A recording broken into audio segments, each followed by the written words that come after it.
নমস্কাৰ কি খবৰ মই নিৰঞ্জন বৰা মোৰ ইউটিউব চেনেল নিৰঞ্জন বৰালৈ আপোনালোক সকলোকে পুনৰবাৰ স্বাগতম জনাইছো আজি এইটো ভিডিঅত আপোনালোকে ডমিচিয়েল সাৰ্টিফিকেট কেনেকৈ বনাব লাগিব কি কি প্ৰসেস হয় ডমিচিয়েল সাৰ্টিফিকেট বনাবলৈ কি ডকুমেন্টৰ প্ৰয়োজন হয় তাৰ বিষয়ে ফুল ডিটেইলছত জানিব পাৰিব ভিডিঅটো হেকলৈকে চাব আৰু কিয়নো অসম চৰকাৰ যদি আপোনালোকে চাকৰি লওঁ বুলি ভাবে তেন্তে আমাৰ অসম চৰকাৰৰ যিটো থাৰ্ড গ্ৰেড ফ'ৰ্থ গ্ৰেড হওক আসাম পুলিচ হোক মানে স্টেট লেভেলৰ যিমানখিনি চাকৰি আছে অসম চৰকাৰৰ তাত পিআৰসি পাৰ্মানেন্ট ৰেসিডেন্ট সাৰ্টিফিকেট সেইখনে কাম চলি যায় যিখন এডুকেশন পিআৰসি দিয়ে চাকৰি নোপোৱাৰ আগত সেইখনে মানে চলি যায় কিছুমান যেহেতু চেন্ট্ৰেলৰ চাকৰি যেনেদৰে CISF BSF ITBP Assam rifle তাৰপিছত এছএছবি চিআৰপিএফকে ধৰি চেন্ট্ৰেলৰ যিখিনি ট্ৰেডমেনৰ পোষ্টে হওক বা এছএছজিডি মানে জিডি কনিষ্টেবলৰ পোষ্টে হওক বা অগ্নিবীৰতো কেতিয়াবা আপোনালোকৰ পিআৰসিয়ে চলি যায় আৰু কেতিয়াবা আপোনালোক কিছুমান চেণ্টাৰত ডমিচিয়েল বিচাৰে এই ডমিচিয়েল সাৰ্টিফিকেটখন কেনেকৈ বনাব পাৰিব ভিডিঅটো হেকলৈকে চাব গোটেই কথাখিনি বুজাই দিম আপোনাক মই যোৱাকালি যেহেতু চিআইএছএফৰ ট্ৰেডমেন কনিষ্টেবল ট্ৰেডমেনৰ কুক টেইলাৰ বাৰবাৰ মালি গাৰ্ডেনাৰ ইত্যাদি পোষ্টখিনি যেহেতু অনলাইন এপ্লাই চলি গ'ল তাৰ এডমিট কাৰ্ড আহিব খুব সোনকালে ফিজিকেল ৰানিঙৰ কাৰণে ডকুমেণ্ট ভেৰিফিকেশ্যনৰ কাৰণে আৰু ট্ৰেড টেষ্টৰ কাৰণে তাত ভিডিঅ' বনাইছিলোঁ তেতিয়া কৈছিলোঁ যে আপোনালোকৰ ডমিচিয়েল সাৰ্টিফিকেট লাগিব তেতিয়া বহুত কমেণ্ট আহিছে মানে ডমিচিয়েল সাৰ্টিফিকেটৰ ওপৰত ভিডিঅ' লাগে কেনেকৈ বনাম আপোনালোকে এইটো ভিডিঅ' শেষলৈকে চালে গোটেই তথ্যখিনি গম পাব আৰু নিজেই ডমিচিয়েল সাৰ্টিফিকেটখন বনাব পাৰিব আহক ভিডিঅটো আৰম্ভ কৰো ভিডিঅটো আৰম্ভ কৰাৰ আগতে মোৰ এই ইউটিউব চেনেলটো আপোনালোকে যদি এতিয়ালৈ সাবস্ক্ৰাইব কৰিছে তেন্তে বহুত ধন্যবাদ আৰু যদি সাবস্ক্ৰাইব কৰা নাই তেন্তে সাবস্ক্ৰাইব কৰি কাষতে যেটো বেল আইকন আছে বেল আইকনটো প্ৰেছ কৰি অল কৰি থৈ দিব তেতিয়া মই এনে ধৰণৰ যিকোনো চাকৰি ৰিলেটেড ডকুমেন্টৰ ৰিলেটেড হওক চাকৰি ৰিলেটেড যিকোনো আপডেট বা অনলাইন এপ্লাই হলে প্ৰতিটো ভিডিঅ নটিফিকেশন পাব মই যেটো ভিডিঅখিনি আগবঢ়াই থাকো আপোনালোকে বেল আইকনটো প্ৰেছ কৰি অল কৰি থৈ দিব আৰু প্ৰতিটো এটাও ইনফৰমেশন যাতে আপোনালোকৰ মিছ হ'ব নালাগে যদি আগন্তুক দিনত চৰকাৰী চাকৰি এটা লোৱাৰ আপোনালোকৰ সপোন আছে তেন্তে সপোনবিলাক দিঠক কৰিব পাৰিব আহক এতিয়া আমি ভিডিঅটো আৰম্ভ কৰো প্ৰথম কথা হ'ল ডমিচিয়েল সাৰ্টিফিকেটটো আপোনাক ইনেই নিদিয়ে কিছুমান ডকুমেন্টৰ প্ৰয়োজন হ'ব এক নম্বৰতে আপুনি যেতিয়া যাব লাগিব আপোনাৰ ডিস্ট্ৰিক্টৰ যেটো কোৰ্ট ডিটি অফিস হওক বা এসপি অফিস হওক ইত্যাদিবোৰ আপোনালোকৰ য'ত থাকে আমাৰ যেটো কোৰ্টতে গোটেইখিনি লাগি মেলি আছে অফিসখিনি আপোনালোকৰ ডিস্ট্ৰিক্টৰ য'ত লাগি থাকে তোতে আপোনালোকে ঘূৰা-ঘূৰি কৰিব লাগিব প্ৰথম কথা হ'ল আপোনাৰ ডকুমেন্টৰ প্ৰয়োজন হ'ব এখন এপ্লিকেশন নিজে লিখিব পাৰিব এখন ধুনীয়াকৈ লিখিলে হ'ল আপোনাৰ প্ৰতি মাননীয় শিৱসাগৰ জিলাৰ আপুনি যেনেকে স্কুলত দৰখাস্ত লিখে ছুটি বিচাৰি হওক বা মেট্ৰিক দিওঁতে নিশ্চয় লিখিছিলে আপোনালোকে মেট্ৰিক পৰীক্ষাটো আহে এখন দৰখাস্ত লিখিবলৈ ধুনীয়াকৈ হেডিংটো লিখিলে হ'ল প্ৰতি মাননীয় আপোনাৰ নিজৰ জিলাখনৰ নাম দিব জিলাৰ আৰক্ষী অধীক্ষক মহোদয় সমীপেকো ধুনীয়াকৈ দিলে তাৰপিছত বিষয় ভাৰতীয় সেনা বাহিনীত আপুনি যেটো কাৰণে এপ্লাই ডমিচিয়েলখন আপোনাৰ প্ৰয়োজন হৈছে আপুনি যদি চিআইএছএফ বিএছএফ বা আৰ্মিৰ কাৰণে যদি লাগে ধুনীয়াকৈ লিখিব হেডিংটো বিষয়টো ভাৰতীয় সেনা বাহিনী বাছনি পৰীক্ষাত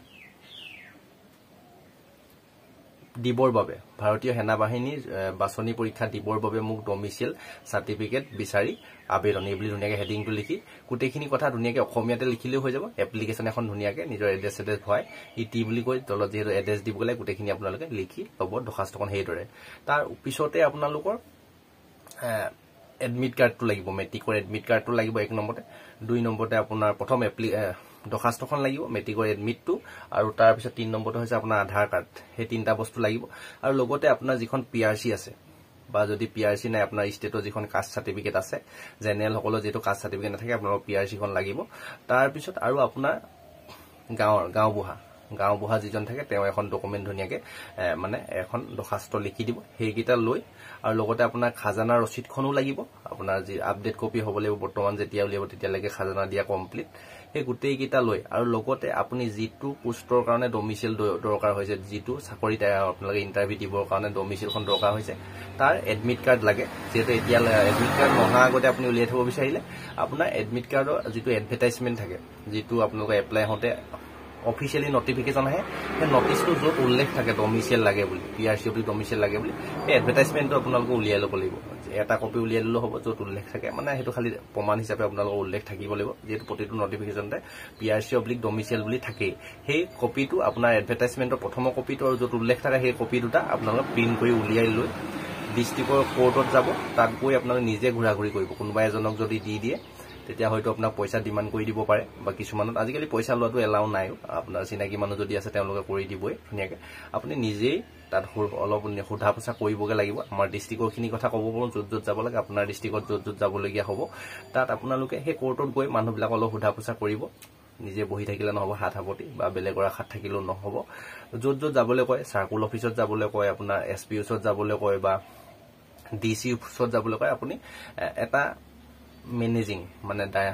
মানে এটা অফিচ থাকে য'ত নেকি আপোনাৰ ডকুমেণ্টখিনি জমা লয় তেওঁলোকৰ সেই ডিপাৰ্টমেণ্টৰ মানুহ গোটেইখিনি কৰি দিয়ে কিন্তু আপোনালোকে লগত লাগি থাকিব লাগিব ডমিচিয়েলখন মিনিমাম 10ৰ পৰা 15 দিন লাগি যায় আৰু বেছি যদি ইমাৰ্জেঞ্চিকে লাগে তেতিয়া 3-4 দিনতো আপোনালোকৰ হৈ যায় যদি মানুহবিলাক ভাল হৈ কৰি দিওঁ বুলি ভাবে আৰু বহুত যেহেতু কাগজ পেণ্ডিঙত হৈ থাকে আপোনালোকে সেইকাৰণে অলপ আগতীয়াকৈ বনাই ৰখাবলৈ চেষ্টা কৰিব যেহেতু CISF খুব সোনকালে এডমিট কাৰ্ড আহিব এডমিট কাৰ্ড আহিলে বনাও বুলি যদি থাকে যেহেতু 10-15 দিন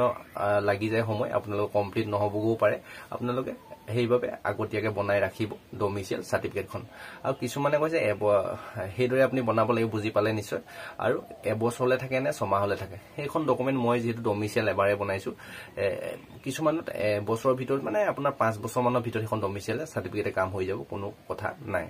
মানে আপুনি কিছুমানে কয় এবছৰে থাকে সেইটো বছৰে থাকে হয় কিছুমানত ধৰি দিয়ে হেতু ফাউল এবছৰৰ ভিতৰত হ'ব লাগে কিবা লাগে কিন্তু আপুনি বনাই ৰখালে হ'ল PRC খন যেনেদৰে আমি এবাৰে বনাই ৰাখো ডমিচিয়েলখনো বনাই ৰাখিব আপোনাৰ একচেপ্ট কৰিব কোনো ধৰণৰ টেনচন ল'ব নালাগে তেনেদৰে আপুনি বনাব লাগিব আৰু নিজে খবৰ লৈ থাকিব লাগিব কাগজটো যদি অফিচত জমা দি থৈ গুচি আহে তেওঁলোকে ক'বাত পেলাই থৈ দিব আপোনালোকে লগত লাগি থাকিবলৈ গৈ থাকিবলৈ আজি দি থৈ আহিলে কাইলৈ আহিব কাইলৈ আপুনি যাব লাগিব এই মানুহকেইজনক লগ কৰিব লাগিব তাৰ পিছত কোৰ্ট পাইছেগে কাগজখন আপুনি খবৰ কৰিব লাগিব তাৰ পিছত ক'ব যে কাইলৈ আহিবা কোৰ্ট আপুনি যাবলৈ মানে অলপ নিজেও কৈ মেলি দিব লাগিব যেহেতু বহি থাকিলেতো নহ'ব আপুনি সেইদৰে অফলাইনতে বনাই ল'ব পাৰে আৰু অনলাইন প্ৰচেছ হৈছে যদিও মই